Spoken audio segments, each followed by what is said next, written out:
All right, so here's the deal. This whole situation got a lot more interesting than people expected, and there's a lot going on behind the scenes that not everyone is really paying attention to at first glance. At face value, it might not look like anything crazy, but once you start digging into the details, you realize there's actually a bigger plan here that could shape things for the next few years. Let's break it down together. But first, make sure to click the like button, but only do that if you're a true fan, and tell me how long you've been a Steelers supporter. We have fans of all ages here, and that's amazing. The reaction to the Pittsburgh Steelers 2026 draft is starting to settle, and one of the most influential voices in the space, Mel Kiper Jr. TWBeats has weighed in with a full breakdown that gives us a clearer picture of how this class is being viewed nationally. But there's a lot more beneath the surface here that fans need to understand. Let's start right at the top with the first-round selection of offensive tackle Maxie Honecker out of Arizona State, because this is where the conversation really begins. According to Kiper, this was a pick shaped by circumstance as much as strategy. The uncertainty surrounding Aaron Rodgers and his delayed decision forced Pittsburgh into a position where they had to think long-term while still protecting the present. Honecker isn't just another lineman added to the rotation. He's a developmental prospect with rare physical tools and a story that stands out even in a league full of unique journeys. Coming from Nigeria and only beginning his football career recently, he already has 31 starts under his belt, nearly 34-inch arms, and elite movement for a 321-pound tackle. That combination alone explains why the Steelers were willing to invest a first-round pick here. But what really jumps out when you evaluate this move is the vision. Pittsburgh now has multiple recent first-round investments on the offensive line, including Broderick Jones and Troy Fautanu, and Honecker fits into that blueprint as a potential long-term anchor. There's also a very real contingency built into this pick. If Jones continues to deal with his lingering neck issue, Honecker could be thrust into a much bigger role sooner than expected. If not, the Steelers have the luxury of developing him slowly, refining his technique, particularly his hand placement, and allowing his natural athleticism to take over. And here's where things get interesting for fans who may have been skeptical. The optics around the draft night situation, especially with another team jumping ahead to take a different target, created a wave of negativity. But when you strip that away and focus purely on the player, the evaluation shifts dramatically. Honecker has already shown he can compete at the highest level, even shutting down one of the top edge rushers in this class in college. That's not something you ignore. That's something you build around. Now shift the focus to the third round, where the Steelers made what could quietly become the most important pick of this entire class. Quarterback Drew Aller out of Penn State. Kiper described the Steelers' quarterback situation as weird, and it's hard to argue with that. Entering the draft with Mason Rudolph and Will Howard as the only options while waiting on a 42-year-old Aaron Rodgers to make a decision is far from ideal. But this is where the front office showed discipline and foresight. Aller isn't being asked to save the franchise right away, and that's exactly why this situation could work. He steps into an environment where development is the priority.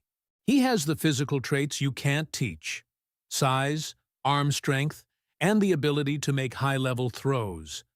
But just as important, he has time. Time to learn, time to adjust to the speed of the NFL, and potentially time to sit behind one of the greatest quarterbacks of all time if Rodgers does return. And when you really break this down, this is the kind of calculated risk that has paid off for other teams in the past. Raw quarterbacks have become elite players in this league before, and the Steelers didn't have to spend a first-round pick to take that chance. That's where the value comes in. If Aller develops into even a solid starter, this pick becomes a massive win. If he reaches his ceiling, it could redefine the direction of the franchise for the next decade. But the story of this draft doesn't stop with those two names. Kiper pointed out how Pittsburgh systematically addressed multiple needs across the roster. Jeremy Bernard adds versatility at wide receiver and fits perfectly into a system that values yards after the catch. The depth at cornerback improves with the addition of Dalen Everett. Jennings Dunker brings flexibility to the offensive line as a tackle transitioning inside. And then there's special teams, where Caden Legion is expected to make an immediate impact as a return specialist. When you look at the full picture, this wasn't a flashy draft, but it was a calculated one. Kiper ultimately gave the Steelers a solid B grade, consistent with how he's evaluated them in recent years. But internally, there's a strong argument that this class could outperform that grade. The offensive line alone has the potential to become a dominant unit if these pieces develop correctly. The quarterback position now has a defined developmental path, and the supporting cast continues to grow with players who fit specific roles within the system. So now the conversation shifts to you, the fans watching this unfold. Because this draft class isn't going to be judged today or tomorrow, it's going to be judged over the next 3 to 5 years, as these players either develop into core contributors or fade into the background. And with that in mind, the biggest question coming out of all of this is simple. Do you believe this draft class, led by Maxie Honaker and Drew Aller, has what it takes to shape the next era of Steelers football? Or do you still have doubts about the direction this team is heading? The deeper you go into this class, the more you start to see the identity that the Pittsburgh Steelers are trying to build. And it's not something that's going to explode overnight. It's something being constructed, piece by piece, with a very clear long-term vision in mind. Because when you connect all the dots here, the offensive line investments stand out as the backbone of everything. Maxie Honaker isn't just an isolated pick.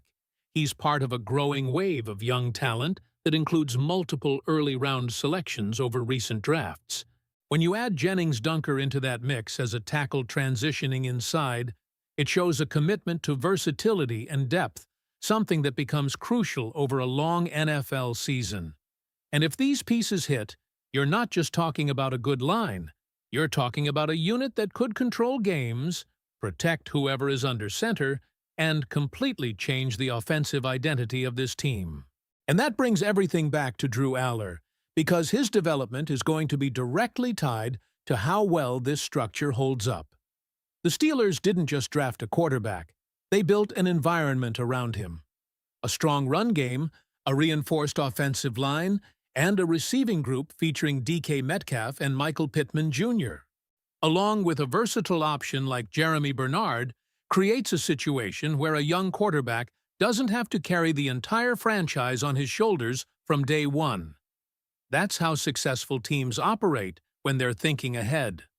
They don't rush the process. They create stability first, then allow the quarterback to grow within that system. And if Aaron Rodgers does return, even for one more season, that becomes an added layer of value that you can't fully measure right now. The opportunity to learn from a player of that caliber, to observe how he prepares, how he reads defenses, how he manages games. That's the kind of experience that can accelerate development in ways that coaching alone sometimes can't replicate. But there's also a level of realism that needs to be part of this conversation. Not every raw quarterback turns into a superstar. For every success story, there are multiple players who never quite put it all together. And that's why this pick, while full of upside, also carries risk. The difference here is the cost. Spending a third-round pick on a high-upside quarterback is a completely different equation than using a top 10 selection. It allows the Steelers to take that swing without jeopardizing the rest of the roster build. And while much of the spotlight is on Honaker and Aller, it would be a mistake to overlook the rest of the class, because this is where depth and role definition come into play. Jeremy Bernard, for example, isn't being asked to be a number 1 receiver. He's being brought in to fill a very specific role as a versatile weapon who can create after the catch and potentially be used in creative ways within the offense. That kind of player can have an immediate impact, especially in a system that values quick decisions and efficient yardage. Defensively, adding Dalen Everett provides necessary depth behind established starters, ensuring that the secondary has options if injuries occur. And then there's special teams, an area that often gets overlooked but can swing games in critical moments.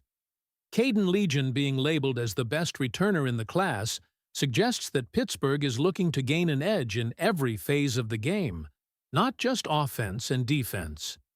When you step back and evaluate the full picture, Mel Kiper Jr. SB grade starts to make more sense, but it also feels like a baseline rather than a ceiling. This is a class that may not have generated overwhelming hype on draft night, but it has the structure to age very well if the key pieces develop as expected. And that's really the story here. This isn't about immediate headlines, it's about building something sustainable. There's also an underlying confidence in how the front office approached this draft.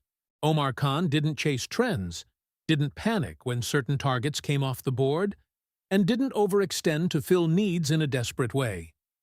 Instead, the Steelers moved methodically, addressing multiple areas while still maintaining flexibility for the future.